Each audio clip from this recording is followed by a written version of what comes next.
ये कहानी उस डार्क दिन की है जिसने मेरी पूरी जिंदगी तबाह कर दी थी, या यूं कहो कि पिछले जन्म में मेरी दुनिया उजाड़ दी थी। बोर्ड एग्जाम का वह पहला दिन था।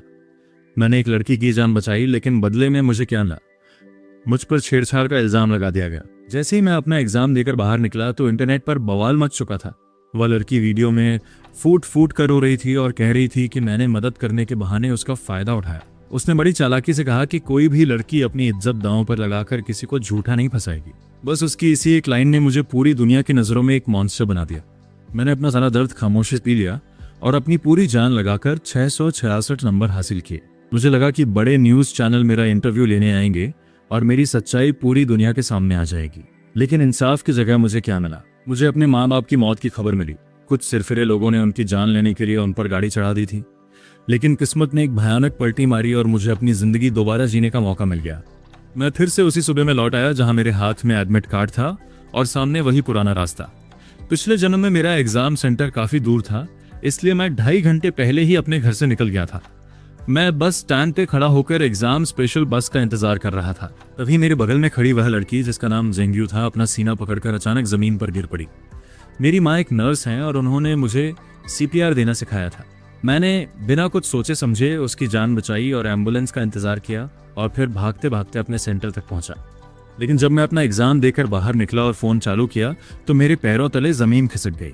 जेंग्यू ने अस्पताल के बिस्तर से एक रोता हुआ वीडियो इंटरनेट पर डाल दिया था, जिसमें उसने कहा कि मैंने उसकी बेहोशी का फायदा उठाया। वह एक पुराना बस स्टैंड था जहां कोई CCTV कैमरा नहीं था और कोई गवाह भी मौजूद नहीं था। पूरी दुनिया ने मुझे गालियां दी। मेरी माँ को अस्पताल के अंदर सरेआम बेइज्जत किया गया। मेरे पापा की छोटी सी हॉटपॉट की दुकान को बेरहमी से तोड़ फोड़ दिया गया। मुझे लगा कि अगर मैं अच्छे नंबर लाऊंगा तो शायद दुनिया मेरी बात सुनेगी और मुझे इंसाफ मिलेगा। लेकिन जिस दिन मेरा रिजल्ट आया, ठीक उसी दिन जेंग्यू ने अस्पताल की छत से कूदकर अपनी जान दी। उसके घर वाले हमारे घर के बाहर 20 लाख के मुआवजे का बैनर लेकर धरने पर बैठ गए। मेरे पापा जब बाहर सामान लेने निकले तो कुछ न्यूज वालों के चक्कर में उनकी गाड़ी का भयानक एक्सीडेंट हो गया और वह दोनों हमेशा के लिए मुझे अकेला छोड़कर चले गए। मैं पूरी तरह बदहवास होकर अपने घर पहुंचा तो देखा कि सीढ़ियों पर तेल गिरा हुआ था। मेरा पैर फिसला और मेरा सिर सीधे कंक्रीट पर जा लगा। अपनी आखिरी सांसें गिनते हुए मैंने देखा कि मेरे सामने वाली पड़ोसी की बेटी मौली हाथ में तेल की कुप्पी लिए मुझे एक खौफनाक नफरत के साथ घूर रही थी। और अब मैं फिर से उसी सड़क पर खड़ा हूँ। बस स्टैंड यहाँ से सिर्फ 50 मीटर दूर है। मोड़ मुड़ते ही मुझे जेंग्यू की परछाई साफ दिखाई दे रही है, लेकिन इस बार मैं उस तरफ देखूंगा भी नहीं। मैंने अपने कदम वहीं रोक लिए। दीवार के पीछे से झांक रहे एक छोटे से फूल को मैंने बड़े आराम से तोड़ा और अपनी शर्ट के बटन में फंसा लिया। फिर मैंने अपने बैग से ईयरफोन निकाले और अपनी इंग्लिश ऐप चालू करके जोर जोर से वर्ड्स रटने लगा। ये सब काफी फालतू लग रहा होगा ना, लेकिन यही छोटी चीजें आज मेरी जान बचाने वाली हैं। सड़क पर एक कंकड़ पड़ा हुआ था। मैं उसे फुटबॉल की तरह किक मारते हुए आगे बढ़ने लगा। वह कंकड़ एक खंबे से टकराकर सीधा नाली में जा गिरा। जेंग्यू बस आधे मीटर की दूरी पर खड़ी थी। वो शराबियों की तरह अजीब ढंग से लड़खड़ा रही थी, लेकिन मैं सीधे उस पत्थर के पीछे नाली में कूद गया। झाड़ियों से मेरी आंखों पर खरोंच आई तो मैंने अपना चश्मा उतार कर बैग में रख लिया। नाली पूरी तरह सूखी थी। मैंने अपनी आस्तीनें ऊपर चढ़ाई और पत्थरों को उनके साइज के हिसाब से सजाने लगा। धूप की रोशनी में वो पत्थर किसी हीरे की तरह चमक रहे थे। मैंने बहुत ही सलीके से उनकी एक फोटो खींची और अपना स्टेटस डाल दिया। पिछले जन्म में ठीक इसी वक्त मैं उसकी छाती दबाकर उसकी जान बचा रहा था और आज मैं यहाँ पत्थरों के साथ खेल रहा हूँ। मैंने एक दिल के आकार का पत्थर उठाया और उसे टिश्यू पेपर से रगड़ रगड़ कर साफ किया और सूरज की रोशनी में ऊपर उठाकर पूरे जोश में चिल्लाया, हार्ट। मैं तो अपने मजे में गाने भी गाने लगा। बिना चश्मे के मुझे सब कुछ धुंधला दिखाई दे रहा था और बस चारों तरफ हरियाली नजर आ रही थी। तभी मुझे मोगरे के फूलों की एक बहुत ही अच्छी खुशबू आई। लोहे की जाली के पीछे एक दादाजी पौधों को पानी दे रहे थे। उनके घर की छत पर लगा हुआ कैमरा सीधे मेरी ही तरफ देख रहा था। मैंने अपना हेडफोन हटाकर पूरे कॉन्फिडेंस के साथ कहा, राम राम दादाजी, आपके मोगरे की खुशबू तो पूरे मोहल्ले भर में महक रही है। वह मेरी बात सुनकर बहुत खुश हो गए और बोले, बेटा क्या तुम पेपर देने जा रहे हो? मैंने बड़ी शांति से हाँ कहा।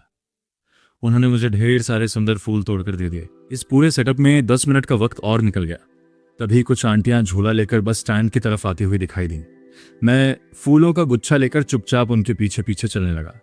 एक आंटी ने मुड़कर मुझसे पूछा, अरे बेटा तुम ये फूल कहाँ से लाए? मैंने एक विनर की तरह मुस्कुराते हुए अपना चश्मा पहना और कहा, आंटी क्या आपको ये फूल पसंद है? आप ये सब रख लीजिए। मैंने वो सारे फूल उन सभी को बांट दिए। जब हम बस स्टैंड पहुंचे तो जेंग्यू मुझे वहां कहीं नहीं दिखी। वह तो बस स्टैंड के पीछे झाड़ियों में बेहोश गिरी पड़ी थी, जिसे विज्ञापन वाले एक बड़े बोर्ड ने पूरी तरह ढक दिया था। किसी को इस बात की कोई भनक तक नहीं लगी। जैसे ही मेरी बस वहां आई, मैं सबसे पीछे वाली सीट पर जाकर बैठ गया और फिर से अपने कान में ईयरफोन लगा लिए। बस वहां से चलने ही वाली थी कि अचानक एक आंटी की नजर जेंग्यू के जमीन पर गिरे हुए फोन पर पड़ी। फिर उन्होंने जेंग्यू को देखा और उनके मुंह से एक जोरदार चीख निकल गई। वो बेचारी पूरी तरह नीली पड़ चुकी थी, लेकिन मैंने अपनी जगह से मुड़कर एक बार भी नहीं देखा। लोग कहेंगे कि मैं अपना रास्ता बदल सकता था या फिर मैं कोई टैक्सी ले लेता, लेकिन मैं ऐसा क्यों करता? मैं उसे ठीक उसी जगह पर तड़पते हुए देखना चाहता था जहां से उसने मेरी जिंदगी को बर्बाद किया था। उसे ये लगने दो कि शायद कोई फरिश्ता उड़कर आएगा और उसे बचा लेगा। पछतावा हमेशा बुरे लोगों को करना चाहिए, मुझे नहीं। मैं अपने एग्जाम सेंटर पे पूरे 20 मिनट पहले पहुंच गया। मेरे अंदर कोई हड़बड़ी नहीं थी और कोई प्रेशर नहीं था। मेरा पेपर एकदम परफेक्ट और झक्कास गया। घर आकर मैंने सुकून से खाना खाया और एक चैन की नींद सोया। जब मैं सोकर उठा तो मैंने अपना फ़ोन चेक किया। अभी तक न्यूज़ में इस बारे में कुछ भी नहीं आया था। मेरे पापा और मेरी मम्मी दोनों घर पर ही मौजूद थे। मेरी मम्मी ने ठंडे पानी से मेरा मुंह पोंछा और बोली, बेटा मैंने सुना है कि आज सुबह बस स्टैंड पर किसी स्टूडेंट को हार्ट अटैक आ गया था। वह हमारे ही अस्पताल में भर्ती है और उसे हमारे ही अस्पताल के आईसीयू वार्ड में रखा गया है। पता नहीं वो बच भी पाएगी या नहीं। पापा तुरंत बोले, हाँ मैंने भी ये खबर सुनी और मुझे बड़ा अफसोस हुआ।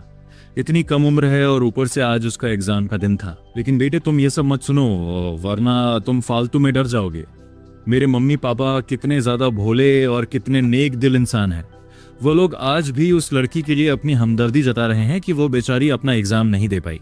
उन्हें क्या पता कि मेरी पिछली जिंदगी में इसी लड़की की वजह से हमारा पूरा परिवार खत्म हो गया था। पिछली बार उसने मुझ पर यह घिनौना इल्ज़ाम लगाया था कि मैंने उसे गलत तरीके से छुआ और उसने मेरी मदद को बदतमीजी का नाम दे दिया था। शायद अब उसे अपने लिए ये आईसीयू वाला नतीजा काफ़ी ज़्यादा पसंद आ रहा होगा। दोपहर के पेपर के लिए मेरा बस से जाने का बिल्कुल भी मन नहीं कर रहा था। मैंने पापा से कहा, पापा आज आप मुझे अपनी स्कूटी से एग्ज़ाम सेंटर छोड़ दो ना।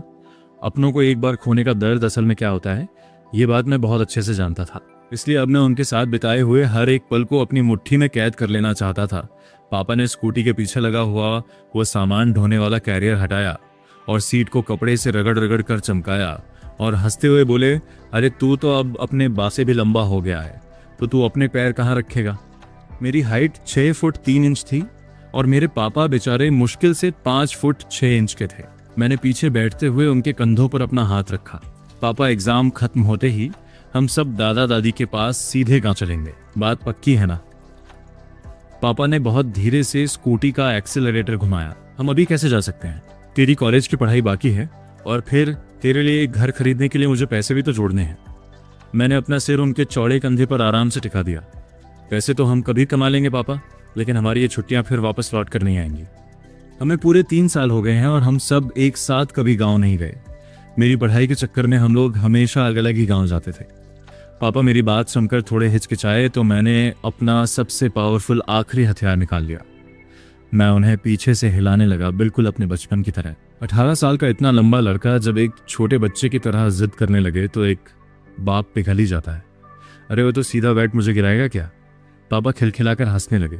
ठीक है भाई, कल का माल उतर गया है तो मैं बस एक दिन और अपनी दुकान खोलूंगा और फिर परसों हम सीधे गाँव निकलेंगे। हम लोग वहीं पर बैठकर तेरा रिजल्ट देखेंगे और तेरे दादा दादी भी ये सब देखकर बहुत खुश हो जाएंगे।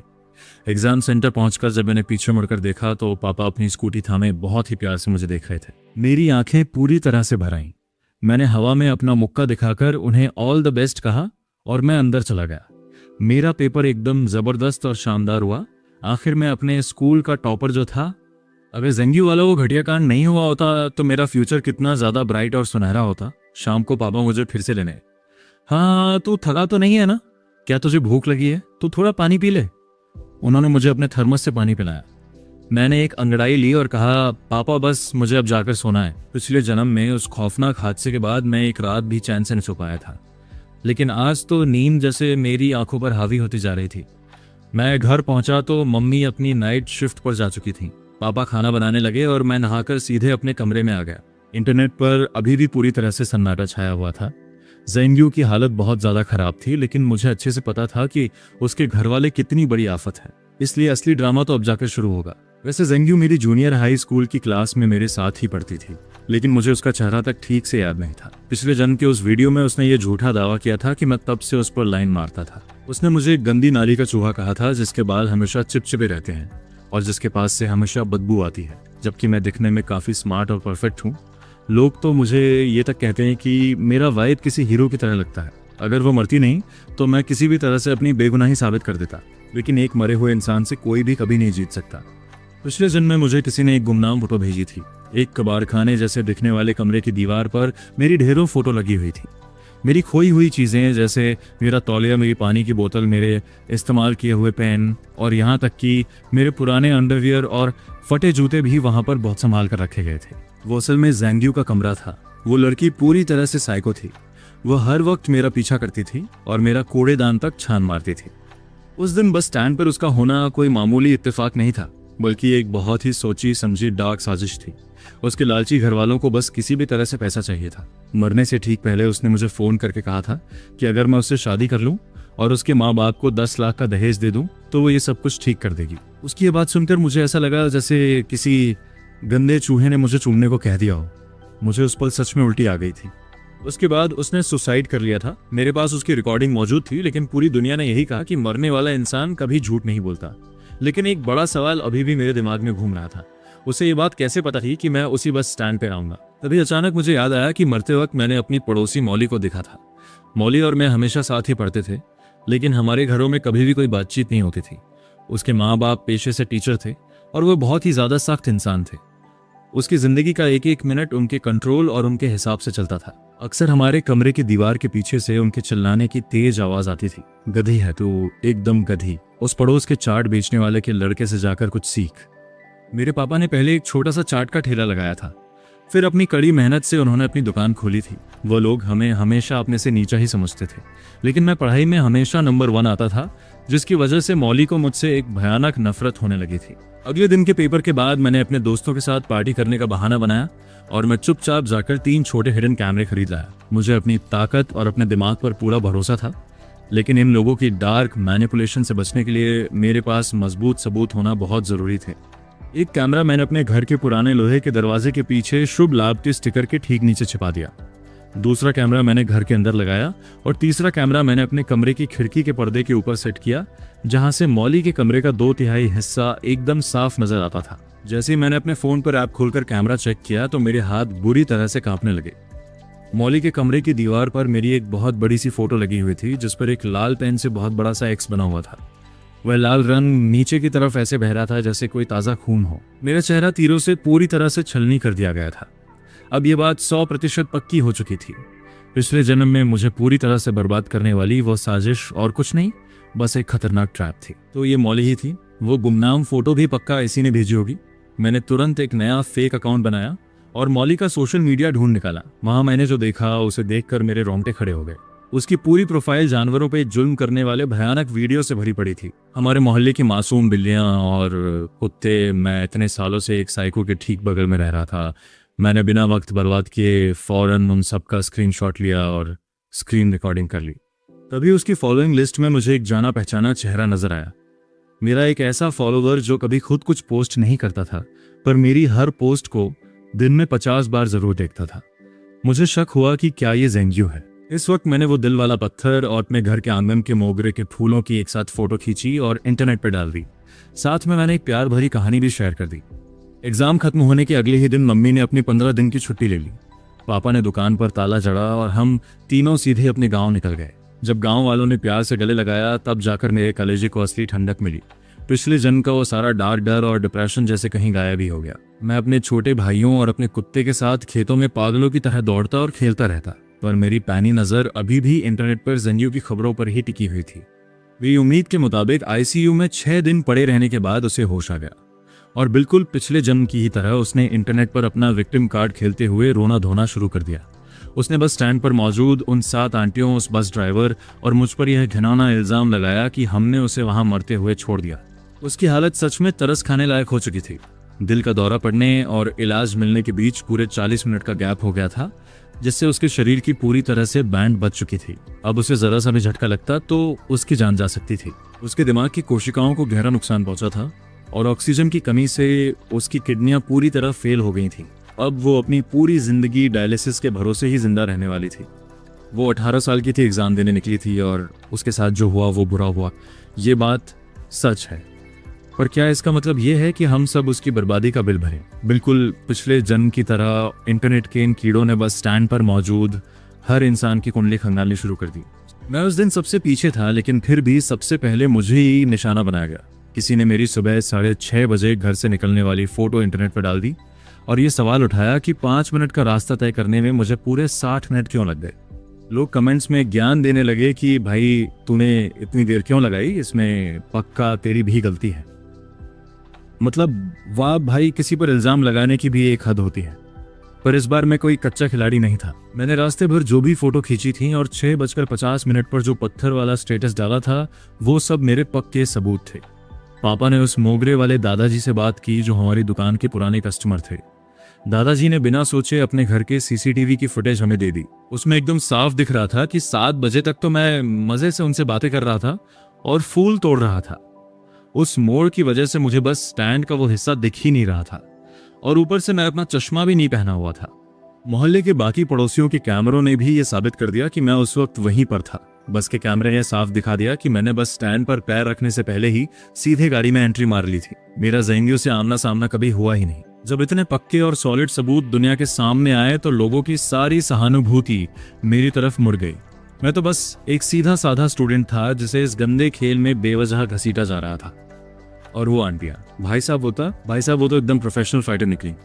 जैसे ही ज़ेंग परिवार ने उन पर इल्जाम लगाने की कोशिश की, उन आंटियों ने सीधा उन पर मानहानि का केस ठोक दिया। खासकर वो बॉब कट वाली आंटी तो पूरे शहर की असली दबंग थी। उन्होंने ज़ेंग परिवार की ऐसी तैसी करके रख दी। इधर ज़ेंगू की हालत ये थी कि उसे होश आते ही वो मेरी प्रोफाइल को दिन में 100 बार चेक कर रही थी। मैंने भी फुल चालाकी की। मैं रोज मोगरे के फूल की फोटो डालता और उस पर मिस यू और लव यू वाले गुलाबी स्टिकर चिपका देता। वो मुझे देखकर पूरी तरह पागल हो गई थी और रात के 3 बजे तक मेरा प्रोफाइल चेक करती रहती थी। मुझे तो लगा था कि शायद वो हार्ट अटैक से ही निपट जाएगी, पर वो कहते हैं ना कि पापियों की उम्र बहुत लंबी होती है। उसने लोगों की सहानुभूति बटोरने के लिए इंटरनेट पर लाइव स्ट्रीमिंग शुरू कर दी। उसने अपनी गरीबी का झूठा रोना रोया और अस्पताल के भारी भरकम बिल दिखाए। कुछ भोले भाले बेवकूफ लोगों ने उसे पैसे भी डोनेट कर दिए। फिर आखिरकार वो दिन आ ही गया जिसका हम सबको बेसब्री से इंतजार था, रिजल्ट का दिन। हम सब कंप्यूटर के सामने बैठे हुए थे। पिछले जन्म में इतने भयानक तनाव के बाद भी मेरे 658 नंबर आए थे। इस बार क्या होगा यही सोचकर मैंने अपना रोल नंबर डाला, पर स्क्रीन पर कुछ भी नहीं आया। पापा एकदम पसीने पसीने हो गए। दादाजी को लगा कि शायद गांव का इंटरनेट खराब है। मैंने धीरे से दादाजी का हाथ पकड़ा और एक विनर वाली स्माइल के साथ कहा, दादाजी टॉप 50 बच्चों के नंबर सीधे स्क्रीन पर नहीं दिखाए जाते। मम्मी पापा को पूरी बात समझ आ गई और वो पागलों की तरह खुशी से नाचने लगे।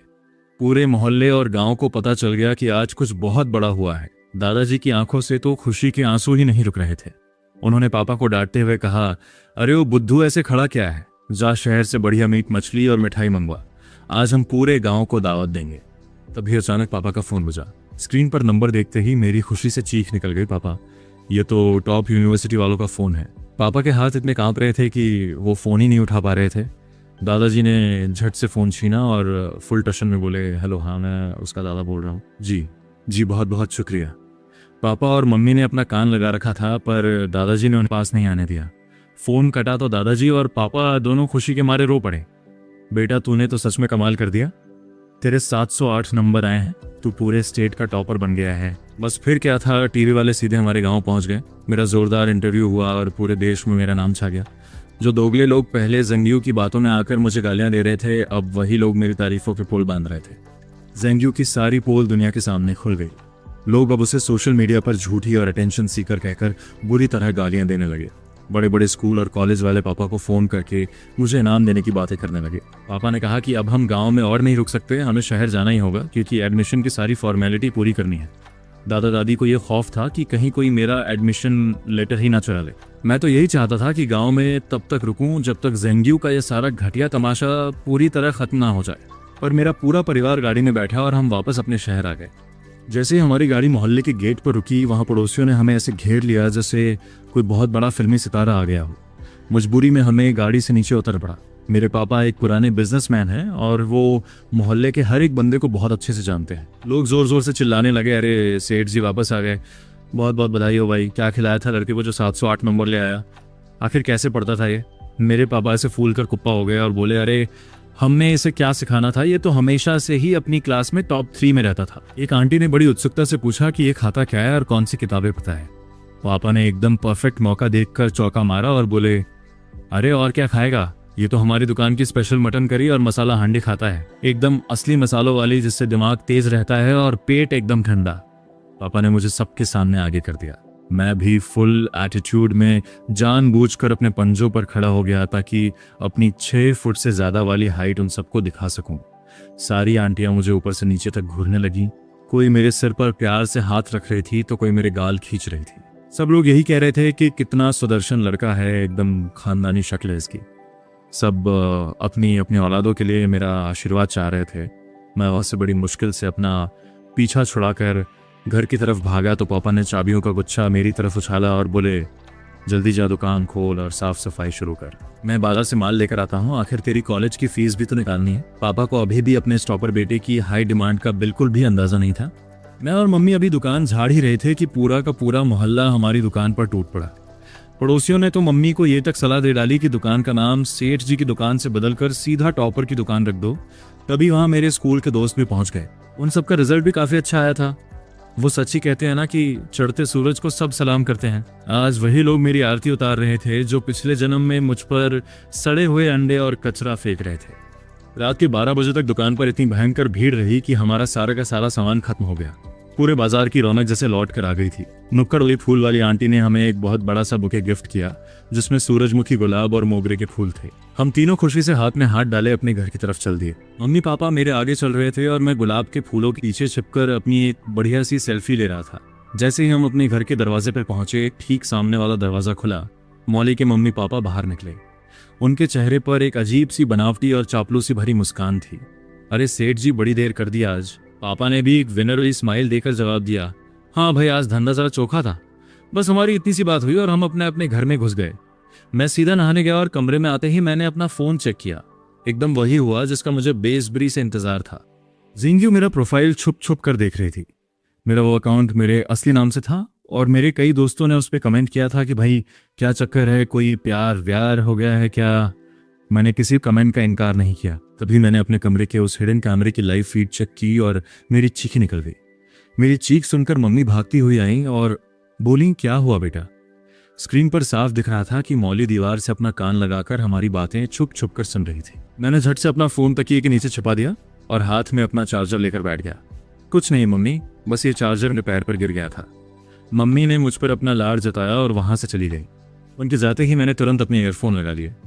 मौली अभी भी उसी दीवार से चिपकी हुई थी और उसकी साइको जैसी आंखें मेरी खिड़की पर ही गड़ी हुई थीं। उसके बिखरे हुए काले बाल बिल्कुल किसी चुड़ैल जैसे डरावने लग रहे थे। जब उसे लगा कि मेरे कमरे से अब कोई आवाज नहीं आ रही है तो वो पूरी तरह पागल हो गई। उसने अपने हाथ में एक नुकीली चीज उठाई और बिस्तर के पीछे लगी मेरी फोटो को पागलों की तरह गोदने लगी। उस साइको को देखकर लग रहा था कि अगर मैं उसके सामने होता तो वो मुझे 100 बार चाकू मार देती। मैंने शांति से अपनी अलमारी से कसरत करने वाला ग्रिपर निकाला और अपनी ग्रिप की प्रैक्टिस करने लगा। इसके साथ ही मैंने पिछले कुछ दिनों की सारी रिकॉर्डिंग चेक की। मुझे पता चला कि एग्जाम खत्म होने के बाद मौली के साइको माँ बाप ने उसे जबरदस्ती फिर से पूरा का पूरा पेपर हल करवाया था। रात के 2 बजे तक वो लोग उसे बुरी तरह टॉर्चर करते रहे। अगले दिन उसे बहुत भयानक तरीके से पीटा गया क्योंकि उसके नंबर काफी कम आए थे। 600 नंबर लाने वाली वो लड़की इस बार सिर्फ 490 पर ही अटक गई थी। उसे सजा के तौर पे खाना तक नहीं दिया गया। वो पूरी रात भर मेरी खिड़की के बाहर किसी डरावने साये की तरह चुपचाप खड़ी रही। वह सच में एक बहुत ही खौफनाक नजारा था। पर पिछले जन्म में जो खौफनाक बर्बादी मेरे परिवार के साथ हुई थी उसके सामने ये सब कुछ भी नहीं था। मैंने फुल डोमिनेशन के साथ जानबूझकर खिड़की का पर्दा थोड़ा खुला छोड़ दिया और दीवार के सहारे लगकर अपनी एक किलर सेल्फी ली। उस फोटो में मेरा साइड फेस और पीछे मौली के कमरे की वो खौफनाक दीवार किसी डरावनी डार्क फिल्म के पोस्टर जैसी लग रही थी। मैंने उसे तुरंत पोस्ट कर दिया और उसकी प्राइवेसी को ओनली मी सेटिंग पर कर दिया। जिंगू 1 सेकंड में ही ऑनलाइन आ गई। मैंने फोटो में प्राइवेसी ऐसी सेट की थी कि वो ना तो उसका स्क्रीनशॉट ले सके और ना ही उसे रिकॉर्ड कर पाए। ये फोटो बस उसके सन की दिमाग पर एक गहरी साइकोलॉजिकल छाप छोड़ने के लिए काफी थी। इसके बाद मैंने एक गाना शेयर किया। ये बिल्कुल वही गाना था जो मौली को बहुत ज्यादा पसंद था। अगले 1 हफ्ते तक मैंने यही सारा साइकोलॉजिकल ड्रामा जारी रखा। जिंगू पागलों की तरह रात रात भर जगकर मेरा प्रोफाइल चेक करती रही। जेंग्यू के अस्पताल से डिस्चार्ज होने से ठीक एक दिन पहले स्कूल के ग्रुप पर लोग उससे मिलने जाने की बातें करने लगे। एक दोस्त ने मुझे भी वहां बुलाया, पर मैंने सीधा वो ग्रुप ही छोड़ दिया और उन सभी दोगले लोगों को ब्लॉक कर दिया। जेंग्यू ने मुझ पर इतना घिनौना और झूठा इल्जाम लगाया था और ये महात्मा लोग उसके पास फल लेकर उसका हाल चाल पूछने जा रहे थे। उसके डिस्चार्ज वाले दिन हम फिर से अपने गांव के लिए निकल गए। मम्मी ने मुझे बताया कि मौली की माँ मेरे पुराने नोट्स मांगने के लिए आई थी, क्योंकि मौली को अब फिर से अपनी तैयारी करनी थी। मम्मी ने भी फुल एटीट्यूड में सीधे मुंह बोल दिया कि नोट्स तो हमने पहले ही किसी और को दे दिए हैं। मम्मी ने एकदम सही किया। जो ढोंगी लोग पहले हमें नीचा दिखाते थे, आज वो अपनी गरज के लिए हमारे तलवे चाट रहे हैं। मेरे पापा ने तो मेरे सारे नोट्स और मेरी सारी किताबें बहुत ही प्यार से संभाल कर रखी हुई थी। गांव में मेरी इस डार्क कामयाबी का जश्न पूरी तरह से ऑन था। जिस दिन शहर में मेरे उन दोगले दोस्तों की पार्टी चल रही थी, ठीक उसी दिन मेरे गांव में मेरी इस इनसेन सफलता की दावत रखी गई थी। इस दावत से पहले दादाजी मुझे हमारे पूर्वजों की कब्र पर ले गए। हमने वहां अगरबत्ती जलाई और पूरे प्राउड वाइब के साथ अपने पुरखों को बताया कि उनका खून आज पूरे स्टेट का टॉपर बन चुका है। उड़ते हुए उस धुएं के गुबार के बीच मैंने हाथ जोड़कर एक बहुत ही डार्क मन्नत मांगी कि हे पुरखों, बस आज रात जेंग्यू का वो खौफनाक पागलपन जाग जाए और वो उस साइको मौली को अपने साथ ही नर्क में ले जाए। लेकिन मुझे इस बात का जरा सा भी अंदाजा नहीं था कि मेरे पूर्वज मेरी मुराद इतनी जल्दी पूरी कर देंगे। रात को मैं बस सोने ही वाला था कि अचानक मेरा फोन बज उठा। मेरे हाई स्कूल के ग्रुप से जुड़े एक दोस्त का फोन था। मैंने जैसे ही अपना हाई स्कूल ग्रुप खोला तो मेरा कलेजा पूरी तरह से मुंह को आ गया। ग्रुप में वीडियो और फोटोज की जैसे एक भयानक बाढ़ आई हुई थी। धीरे धीरे उस रात की पूरी खौफनाक कहानी मेरे सामने आने लगी। हमारे मोहल्ले से बस कुछ ही दूरी पर वो मनहूस सड़क है जहाँ ये सारा डार्क खेल हमेशा के लिए खत्म हो गया। अपनी पार्टी खत्म करके मेरे दोस्त बाहर निकले थे और कोई आपस में बातें कर रहा था तो कोई अपनी बस का इंतजार कर रहा था। तभी अचानक वहां मौली और जेंग्यू एक साथ नजर आई। पता नहीं उन दोनों के बीच क्या बात हुई, पर देखते ही देखते उनके बीच एक बहुत ही जोरदार और खौफनाक बहस शुरू हो गई। दोस्तों ने बताया कि बहस इस बात पर हो रही थी कि जिस दिन जेंग्यू को बस स्टैंड पर हार्ट अटैक आया था, ठीक उसी वक्त वो मौली से फोन पर बात कर रही थी और मौली ने उससे कुछ ऐसा भयानक कह दिया था जिससे वो सीधा सदमे में चली गई। और अब वो दोनों किसी जानी दुश्मन की तरह सड़क के बीचों बीच बुरी तरह से गुत्थम गुत्था हो चुकी थी। ठीक उसी वक्त एक तेज रफ्तार रेत से भरा हुआ ट्रक वहां से गुजरा। जेंग्यू ने अपना पूरा मॉन्स्टर लेवल का जोर लगाया और मौली को सीधा उस ट्रक के सामने धकेल दिया। लेकिन वो मौली भी कोई कच्ची खिलाड़ी नहीं थी। उसने मरते मरते जेंग्यू का हाथ कसकर पकड़ लिया और उसे भी अपने साथ उस खौफनाक मौत की तरफ खींच लिया। दोनों उस भारी ट्रक के पिछले पहियों के नीचे आ गई। जेंग्यू की तो उसी वक्त मौके पर ही दर्दनाक मौत हो गई और मौली के दोनों पैर पूरी तरह से कट गए। उसका शरीर सड़क पर इतनी बुरी तरह से रगड़ खा चुका था कि वो नज़ारा बिल्कुल वैसा ही था जैसा पिछले जन्म में मेरे मासूम माँ बाप के साथ हुआ था। मौके पर मौजूद मेरे सारे दोस्त पूरी तरह से बदहवास हो चुके थे। कोई खौफ के मारे रो रहा था तो कोई उल्टियां कर रहा था। जब मैंने ये खौफनाक खबर सुनी तो मैं अपनी रजाई में मुंह छिपाकर पागलों की तरह हंसा। मेरी आंखों से आंसू निकल आए, लेकिन ये आंसू मेरे उस दर्द के नहीं बल्कि मेरे सेटिस्फैक्शन और मेरी जीत के आंसू थे। मौली को पूरे 2 दिन बाद जाकर होश आया। उसके कूल्हे के नीचे का पूरा हिस्सा काटना पड़ गया था और उसकी खाल इतनी बुरी तरह से छिल चुकी थी कि डॉक्टरों को उस पर मछली की खाल लगानी पड़ी। वो ट्रक वाला तो साफ बच गया क्योंकि गलती पूरी तरह से इन दोनों की ही थी। ऊपर से वो ट्रक भी एकदम खटारा था तो मुआवजे की भी कोई दूर दूर तक उम्मीद नहीं थी। हम गांव में अपनी दावत का सारा काम निपटाकर 2 दिन बाद वापस शहर लौटे। मोहल्ले के गेट पर पहुंचे तो देखा कि वहां एक बहुत बड़ा तमाशा लगा हुआ था। कुछ लोग एक हाथ गाड़ी खींचते हुए आ रहे थे। मैंने गौर से देखा कि उस गाड़ी के आगे आगे जेंग्यू का बाप चल रहा था। मैंने तुरंत पास से कहा कि पापा गाड़ी सीधे दुकान ले चलो, क्योंकि यहाँ रुकना हमारे लिए बिल्कुल भी ठीक नहीं है।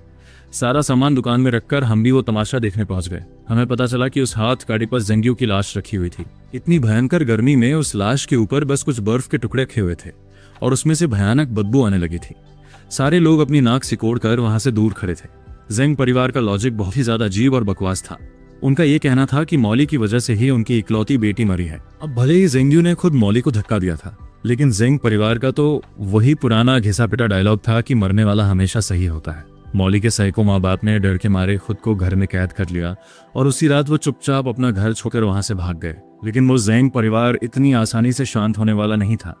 उन्होंने मौली के स्कूल के बाहर जाकर धरना दे दिया, बड़े बड़े बैनर लगा दिए और जेंग्यू का अंतिम संस्कार करने से साफ मना कर दिया। इस बात को लेकर इंटरनेट पर भी एक भयानक बवाल मच गया। मैंने भी इस बहती गंगा में अपने हाथ धोए और बहुत ही चुपके से फुल मैनिपुलेशन के साथ मौली का वो जानवरों पर जुल्म करने वाला डार्क अकाउंट पूरी तरह से वायरल कर दिया। बस फिर क्या था, पूरा का पूरा देश उन दोनों के खिलाफ हो गया। लोग मौली के अस्पताल के बाहर मरे हुए जानवरों की खौफनाक फोटोज और भयानक बद्दुआओं वाले पोस्टर चिपकाने लगे। जो दर्द और जो नफरत पिछले जन्म में बेकसूर परिवार ने झेली थी, आज वो सब कुछ बिल्कुल वैसे ही उनके साथ हो रहा था। लेकिन मैं बहुत अच्छे से जानता था कि ये लोग अभी भी बहुत खतरनाक हैं। मौली के माँ बाप पेशे से टीचर थे, जिनमें से एक बायो का था और एक केमिस्ट्री का, और ऊपर से अब उनकी बेटी पूरी तरह अपाहिज हो चुकी थी। उन दोनों की नौकरी छूट चुकी थी और उनका सारा पैसा भी खत्म हो गया था। ऐसे लोग किसी बहुत ही जहरीले सांप की तरह खतरनाक होते हैं। इसलिए मैं किसी साये की तरह अपने माँ बाप के साथ ही रहने लगा, ताकि सिचुएशन मेरे कंट्रोल में रहे। मैं उन्हें एक पल के लिए भी अकेले बाहर नहीं जाने देता था। शुरू में तो उन्हें लगा कि मैं बस ऐसे ही मजाक कर रहा हूँ, लेकिन जब मैंने उन्हें इस पूरे ट्रैप का असली खतरा समझाया तो वो भी पूरी तरह से सावधान हो गए। एक हफ्ते बाद एक ऐसी खबर आई जिसने पूरे देश को बुरी तरह हिलाकर रख दिया। उस ट्रक कंपनी ने इंसानियत के नाते जेंग परिवार को पूरे 5 लाख रुपए का मुआवजा दिया था, जिसके बाद उन लोगों ने अपने गांव में उसकी 13वीं रखी थी। जेंग के माँ बाप को तो जैसे लाइमलाइट का एक गंदा चस्का लग गया था। उन्होंने पूरे गांव को उस दावत में बुलाया और साथ ही उन न्यूज वालों को भी इनवाइट किया जो मौली के खिलाफ जहर उगल रहे थे। दावत में वो लड़का और उसके माँ बाप भी मौजूद थे, जिन्होंने पिछले जन्म में मेरे माता पिता पर गाड़ी चढ़ाकर उनका एक्सीडेंट किया था। वो सारे के सारे लोग वहां पर मौली के खिलाफ अपना जहर उगलने पहुंचे थे। सैकड़ों लोग वहां खड़े होकर लाइव वीडियो बना रहे थे। वो सब देखकर ऐसा लग रहा था जैसे वो कोई मातम नहीं बल्कि कोई बहुत बड़ा सर्कस चल रहा हो। और जैसे ही वहां दावत का खाना शुरू हुआ, सब के सब जमीन पर गिरकर बुरी तरह तड़पने लगे। वो सारा का सारा खौफनाक मंजर लाइव कैमरे पे हो रहा था। लाखों लोग उसे देख रहे थे और वहां लोगों की तड़प तड़प कर जान जा रही थी। बाद में पता चला कि इस पूरी दावत के असली कातिल कोई और नहीं बल्कि मौली के वो साइको माँ बाप ही थे। ठीक पिछले ही दिन मौली ने अपनी उस दर्दनाक हालत से तंग आकर खुद अपनी जान दे दी थी।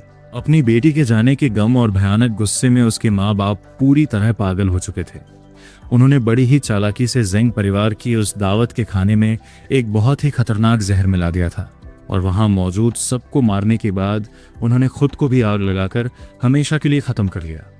जब ये दिल दहला देने वाली खबर टीवी पर आई, तब जाकर मैंने एक सुकून और चैन की सांस ली। पिछले जन्म के वो सारे के सारे गुनहगार आज खुद ही जलकर पूरी तरह से खाक हो चुके थे।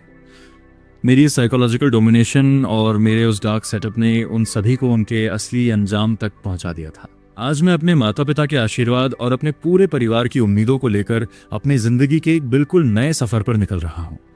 अब मेरा लेवल और मेरा भविष्य दोनों ही एकदम ब्राइट हैं और मेरे पीछे अब किसी भी दुश्मन का कोई साया नहीं है। और इसी के साथ हमारा ये खौफनाक सफ़र और हमारी ये स्टोरी यहीं पर ख़त्म होती है। अगर आपको हमारी ये इनसेन और डार्क कहानी अच्छी लगी है तो हमारे चैनल को सब्सक्राइब ज़रूर करें। फिर मिलेंगे आपसे एक और ऐसी ही खौफनाक स्टोरी के साथ हमारी अगली वीडियो में।